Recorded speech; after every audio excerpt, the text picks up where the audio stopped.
بسم اللہ الرحمن الرحیم۔ السلام علیکم۔ میرا آج کا ٹاپک ہے صبر انبیاء کا شیوا ہے۔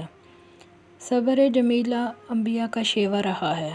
حضرت یعقوب علیہ السلام اپنے بیٹوں سے یہ جھوٹی خبر سن کر کہ حضرت یوسف علیہ السلام کو بھیڑیوں نے کھا لیا ہے، اللہ تعالیٰ سورہ یوسف میں فرماتے ہیں ترجمہ: بس صبر ہی اچھا ہے اور جو تم بیان کرتے ہو اس پر اللہ ہی سے مدد چاہتا ہوں۔ صبر جمیل جملہ انبیاء کا شیوا رہا ہے۔ حضرت ایوب علیہ السلام نے جس صبر و رضا کے ساتھ ہر قسم کی تکلیف برداشت کی، اس کی مدح خود اللہ تعالیٰ نے فرمائی اور صابر کا لقب سرفراز فرمایا۔ جیسا کہ قرآن پاک میں ارشاد ہے، بے شک ہم نے اسے صابر پایا۔ حضور صلی اللہ علیہ وآلہ وسلم سے پوچھا گیا، صبر جمیل کسے کہتے ہیں؟ آپ صلی اللہ علیہ وآلہ وسلم نے فرمایا، وہ ایسا صبر ہے جس میں حرف شکایت نہ ہو۔ آپ صلی اللہ علیہ وآلہ وسلم کا یہ بھی فرمان ہے، جس نے غم کا اظہار کیا اس نے صبر نہ کیا۔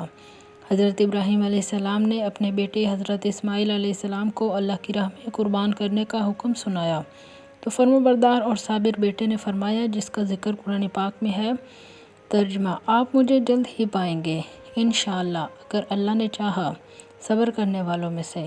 اس طرح حضرت موسیٰ علیہ السلام نے بنی اسرائیل کی اذیتوں اور حضرت عیسیٰ علیہ السلام نے یہود کی تکالیف پر کمال درجے کا صبر کیا اور ہر تکلیف کو خندہ پیشانی سے برداشت کیا۔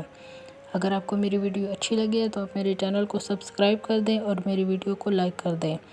بہت جلد ایک نئی ویڈیو کے ساتھ حاضر ہوں گی۔ اللہ حافظ۔